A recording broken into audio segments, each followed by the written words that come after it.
नमस्कार, मैं हूं ब्रह्मानंद झा और आप देख रहे हैं राष्ट्र समाचार। इस वक्त मैं मौजूद हूं हरियाणा के सोनीपत में। जी हां, कहते हैं लोग ना, पति पत्नी का जो रिश्ता होता है वो भरोसे और विश्वास का होता है, लेकिन अगर ये दोनों में से कहीं एक चीज भी डैमेज हो जाए तो रिश्तों में दरार पैदा हो जाती है। ऐसा ही एक मामला सोनीपत से आया है। हमारे पास एक पीड़ित परिवार है, एक पीड़ित पति है जिसका नाम है श्रवण कुमार योगी। और इन श्रवण कुमार जी का क्या कुछ मैटर है, क्या मुद्दा है, आखिर क्या परेशानी आ गई, क्या सैकड़ों लोगों को लेकर ये डीसीपी ऑफिस पहुंचे हैं ज्ञापन देने के लिए, आखिर अपने ही पत्नी से क्यों परेशान है, आइए जानते हैं। सर, क्या कुछ मैटर है, थोड़ा हमारे चैनल मैटर ये है जी, 2005 में हमारी शादी हुई थी और 10, 11, 12 साल तक हमारे संबंध अच्छे थे। उसके बाद मेरा भांजा विक्रम दैया रतनगढ़ से जो एडवोकेट है वो घर आता जाता था, उससे उसकी बातचीत होगी और नाजायज संबंध उसके स्थापित हो गए थे। उसके बाद 1 साल पहले मेरे बेटों ने उनको देख लिया था। देखने के बाद उसने कहा, मम्मी ये चीज हमारे जाटों में नहीं चलती, आप इस चीज को छोड़ दो। तो उसके बाद 3 बजे के दोपहर की एक बात है, मैं अपने बेडरूम में था और उनका झगड़ा हो रहा था आपस में। उस टाइम जो है उसका भतीजा आया हुआ था एक जारी से और वो जहर की टैबलेट उसको खिलाने लग रहे थे। मैंने छीन के वो पार्क में दबाई और उसके बाद उनका झगड़ा हुआ है। तो या तो उसने इस डर में कि ये पापा को बताएगा और जो लोगों को बताएगा या तेरे को नुकसान पहुंचाएगा, या तो उसका मर्डर उसने करवाया है, या उस दुख के कारण, बेइज्जती के कारण मेरे बेटे प्रिंस ने अपने जो है आत्महत्या करी है, जिसकी इन्वेस्टिगेशन अभी हमारे को करवानी है। और उसके बाद जो हमारे को होने के बाद हमारा पंचायती तौर पे जो है तलाक हो गया था। एक मकान 500 गज का गन्नौर में मैंने उसके नाम करा दिया, रजिस्ट्री करा दी। 50,000 रुपए उसका पर मंथ जो है कोर्ट से मैंने बांध रखा है और पूरा घर का सामान अपना यूज का, कपड़े, ज्वेलरी वगैरह वो लेके सेक्टर 15 में ही अलग रहने लगी थी। ठीक है, उसके बाद मैंने ये आया कि बेटा चला गया, वो छोड़ के चली गई, इतना बड़ा धोखा मेरे को दे के गई है। तो मैंने अपना जो है राम भगत बन के सत्संग अपना ले लिया था, पूजा पाठ में लग गया था, समाज सेवा में लग गया था और सारा कुछ करने लग गया था। और जो है उसको फिर जेलेसी भी मेरे से इतनी होगी कि इसका वहाँ इतने लोग आते थे, जो है पूजा पाठ होती थी, सब मेरा सम्मान करने लग गए थे और हजारों की तादाद में लोग जुड़ने लग गए थे। और फिर आया उसको कि भाई श्रवण योगी, 27 मार्च का आपने जिक्र किया था, तो 27 मार्च के दिन आखिर क्या कुछ हुआ था, थोड़ा बताएं। 27 मार्च को जी एक्चुअली वो कुछ टाइम पहले भी आ गई थी, आई है तो गलती मानने लगी और जो है कान पकड़ के दंड बैठक उसने मारी है कि आगे से मैं नहीं करूंगी, मैं बैग गई थी ऐसा कुछ करके। तो फिर मैंने कहा था, फिर भी कहा कि अपने घर वालों को क्यों नहीं लेके आई। हालांकि उसका मकसद ये था कि एक बार घर में घुस जा और उसके बाद वो षड्यंत्र करके आई थी। झूठी दरखास्त से उसने मेरे खिलाफ दे दी कि वो तो पागल हो चुका है, मानसिक स्थिति खराब है। अगर मैं पागल होता तो यहाँ बाहर आता, वहां जज साहब में जो है हाई कोर्ट में मेरे को पेश किया गया। जज साहब में अकेले में भी अंदर ले जाके मेरे से बातचीत हुई, उन्होंने देखा, तब उन्होंने मेरे को डिस्चार्ज किया कि नशा मुक्ति की उनको तो जरूरत नहीं थी। जो रिपोर्टें उसने झूठी बनवाई हुई थी, अफीम लेता है और ये तो मानसिक स्थिति खराब है, वो सभी झूठी जो है कोर्ट में पाई गई, तब मेरे को डिस्चार्ज वहां से किया गया है। और अक्सर आप लोग सुनते होंगे कि एक पति जो है अपनी पत्नी को धोखा दे रहा है, लेकिन सोनीपत हरियाणा में इसके ठीक उल्टा हुआ है। एक पत्नी ही अपने पति को धोखा दिया और अपने ही सगे भांजा के साथ अफेयर कर ली। उसके बाद की क्या कुछ कहानी है, आप इनसे सुनाता हूं। एक बात और बता दूं कि उनकी ही पत्नी, श्रवण योगी जी की पत्नी, और इनको नशा मुक्ति केंद्र में जबरन जबरदस्ती, इनका कहना है कि गुंडों द्वारा भिजवा दिया गया और वहां 25 दिन तक इनको टॉर्चर किया गया। और क्या कुछ हुआ आपके साथ? वहां जी इंजेक्शन देते थे, मेडिसिन देते थे, टॉर्चर करते थे, वीडियो बनवाते थे कि घर वालों को नाच के देखा, ऐसे बोल कि हाँ ये सारा कुछ ठीक होता है। मैंने हाथ जोड़े, रोया कि मेरी माँ से बात करा दो, वो हार्ट पेशेंट है, बूढ़ी है, बात करा दो, मिलवा दो। अगर आप सही हो तो बात क्यों नहीं करा देते। किसी भी घर वाले से नहीं मिलने दिया और वहां इस तरीके से करवा दिया था कि किसी को पता ही न लगे। और जो स्लो पॉइजन देके थोड़े दिन में रिपोर्ट में भी नहीं आता और मेरे को मारने का प्लान। इस पूरे प्रकरण के बाद आपने पुलिस से मदद की, पुलिस प्रशासन कितनी मदद कर रही है आपकी? आते ही मैं डीसीपी साहब के पास गया था जी, मेरे साथ ऐसे हुआ, सच्चाई बताई तो उन्होंने कहा आप घर पे जाओ, इन्वेस्टिगेशन हम करेंगे। और जो है मैंने कहा कि वहां जाऊंगा तो जो है मेरे को खतरा, झूठे ब्लेम लगाएगी, भाई उसके गुंडे हैं और जो हरकत करेंगे और मेरे को जो है लेडीज पुलिस दे के वहां पे भेजा जाए। तो प्रशासन प्रशासन ने कोई कार्रवाई नहीं करी। मैं चाहता हूँ उन पे जो है सारी कार्रवाई करी जाए, मुकदमे दर्ज कराए जाएं और जो मेरा सामान, फोन, कैश, डॉक्यूमेंट्स वगैरह सब कुछ मेरे को दिलाए जाएं और उसको घर से बाहर करके जिस घर में वो रहती है वो वहां अपना चली जाए। मेरे को और मेरी बूढ़ी माँ को मेरा घर दिलवाया जाए। आपकी पत्नी से बच्चे वगैरह भी थे? जी, 2 बेटे थे, एक तो एक्सपायर हो गया, दूसरा एक 15 साल का है। कैसे एक्सपायर कब हुआ, कैसे हुआ? 1 साल पहले अभी जो मैंने बताया, जो है उसमें जो है रेलवे ट्रैक पे जो उसकी डेड बॉडी मिली थी 5 दिन बाद, डेथ होने के बाद।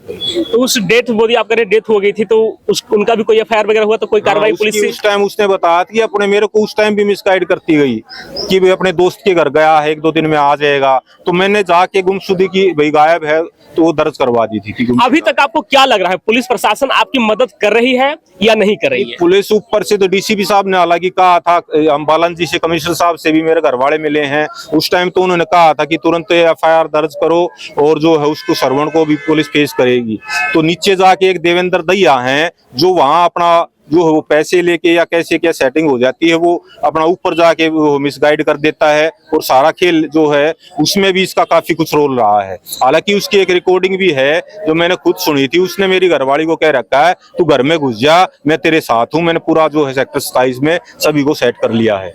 ये तो हमने सुना पीड़ित व्यक्ति से कि आखिर उनके साथ क्या आप बीती हुई, लेकिन हम लोगों से जानना चाहेंगे। इनके समर्थन में गाजियाबाद से आस्था माँ आई है, इनसे भी पहले जानने की कोशिश करते हैं, फिर लोगों से जानेंगे कि आखिर क्या कुछ मैटर हुआ, आप लोग कितना जानते हैं और ये जो श्रवण जी है ये कैसे व्यक्ति, इनके बारे में भी लोगों से जानेंगे। पहले आस्था माँ से जानते हैं क्या कुछ हुआ इस मैटर में, कितना पता है इनको।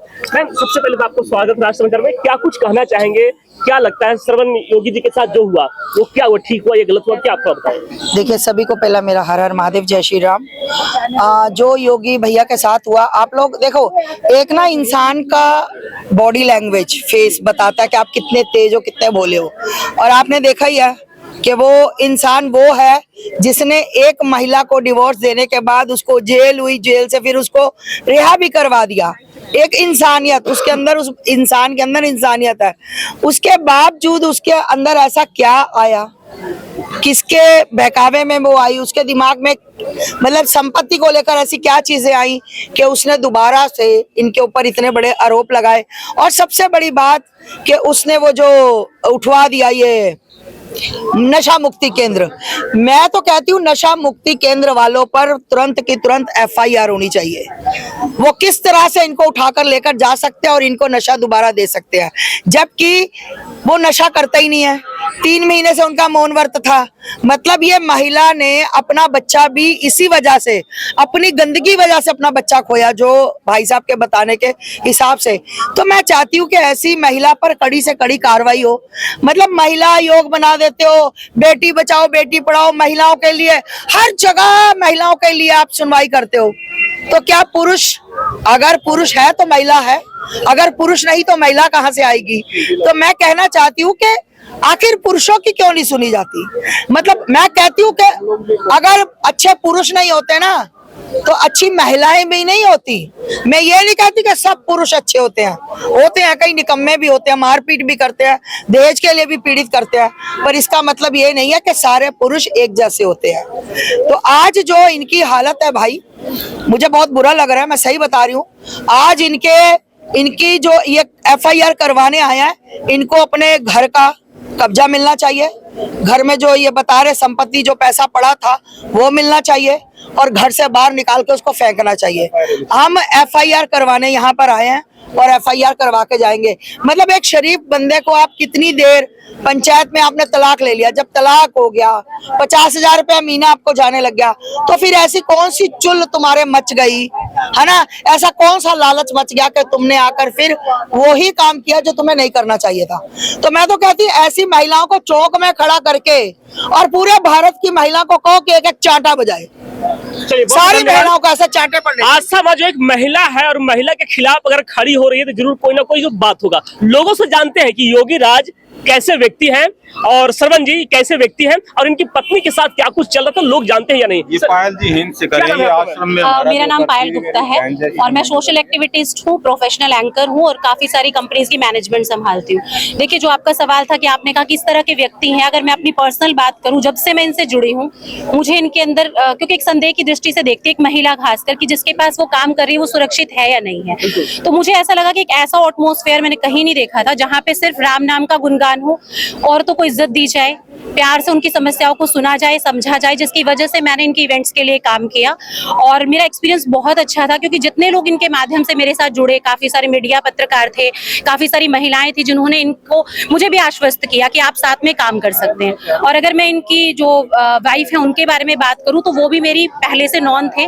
बाकायदा जब मुझे पता चला कि मैं इनके लिए काम करने वाली हूँ और ये उनके पति हैं, तो मैंने उनकी सहमति जानने की कोशिश की थी कि अगर आप चाहते हैं कि मुझे काम करना चाहिए, क्योंकि बीइंग ए लेडी जो विश्वास मैं एक महिला पे जता पाऊंगी वो किसी और पे नहीं जता पाऊंगी, तो उन्होंने मुझे आश्वस्त किया कि मुझे आपके वहां काम करने से कोई आपत्ति नहीं है। तब मैंने इनके साथ काम किया और मेरा एक्सपीरियंस बहुत अच्छा रहा। हर इंसान ने इनको सराहा है और जो इनके इवेंट का हिस्सा बने। देखिए, अगर आज मैं कोई इवेंट कर रही हूँ तो मेरे परिवार में वही लोग जुड़ेंगे जो मुझे पहले से जानते हैं, जिनके सामने मेरी छवि साफ सुथरी है, तो वो लोग जुड़े। एंटी करप्शन डिपार्टमेंट से सोनीपत के जो काफी अच्छे लोग हैं वो लोग जुड़े हैं यहाँ पे, और उन सबके लिए एक ही स्टेटमेंट थी जिससे मेरी बात हुई। उन्होंने आश्वस्त किया कि आप सही और सुरक्षित हाथों में, और मैंने खुद भी महसूस किया क्योंकि वहाँ की जो दिनचर्या थी ना, वहाँ सबसे पहले पूजा पाठ किया जा रहा था, लोगों को रिस्पेक्ट दी जा रही थी और उनकी बातों को सुन के उन्हें समझाया जा रहा था। तो मेरी तरफ से तो देखिए, जो घरेलू इनकी जो भी समस्या हुई है उसके बारे में तो मैं नहीं कह सकती। अदरवाइज श्रवण भैया की मैं बात करूँ तो बहुत ही सुरक्षित हाथ में थे, बहुत ही तरीके से इन्होंने हमसे काम करवाया है और एक फैमिली जैसे रिस्पेक्ट दिया। वो मुझे बहन मानते। एक मिनट रुक जाइए, क्योंकि आप किसी को सिर्फ इस वजह से अपने साथ नहीं जोड़ के रखते। फॉर एग्जांपल, मैं आपको भाई बोल रही हूँ, हो सकता है आप मेरे भाई बनने के लायक ना हो, लेकिन जो एक स्टेटमेंट होती है ना जो दिल से निकलती है, मुझे इवन मैंने इनसे शेयर की थी कुछ चीजें, उस चीज को सुना है। इन्होंने बोला आप अपने जैसे अच्छे लोगों को जोड़िए क्योंकि हमें आश्रम के लिए काम करना है। मुझे काम करना है, मैं प्रोफेशनल हूँ, मैंने पैसा लिया, काम किया, लेकिन एक होता है दिल से काम करना, एक होता है दिल और दिमाग से काम करना, एक होता है अपनी मर्जी से काम करना। तो तीनों तरीके से मैंने इनके साथ काम किया क्योंकि मैंने लोग ही देखे, जैसे मैंने बताया कि पत्रकारिता के क्षेत्र में भी कुछ समय रही हूँ, मैनेजमेंट संभालती हूँ और बहुत सारे लोगों के साथ काम किया। मुझे नहीं लगता कि इस इंसान में रत्ती भर भी कमी है और मार्गदर्शन करने वाला और लोगों को समझने वाला इंसान है। इसी शब्दों के साथ मैं अपनी वाणी को विराम देती हूँ। चाहूंगी कि गलत का साथ ना दिया जाए, जो सही है जनता को पता है, जिसके साथ जो हुआ है उसको पता है, क्योंकि आज अगर इनकी आवाज को नहीं उठाया जाएगा तो ये काम आज हमारे साथ हुआ है, भैया के साथ हुआ है, कल और लोगों के साथ होगा। और निष्पक्ष होकर सरकार इसके बारे में सुने, प्रशासन इनकी मदद करे सही और गलत का साथ। Thank you. बहुत बहुत धन्यवाद। तो कहीं ना कहीं लोग हैं जो इनके साथ है और लोगों को ये कहना है कि कहीं ना कहीं जो सच है वो सामने आना चाहिए और जो गलत क्या है उसके ऊपर कार्रवाई होनी चाहिए। तो फिलहाल इस कार्यक्रम अभी के लिए बस इतना ही। देश और दुनिया की तमाम खबरों के लिए आप देखते रहिए राष्ट्र समाचार। कैमरा पर्सन विकास थापा के साथ मैं Brahmanand Jha, daily diary news, Sonipat.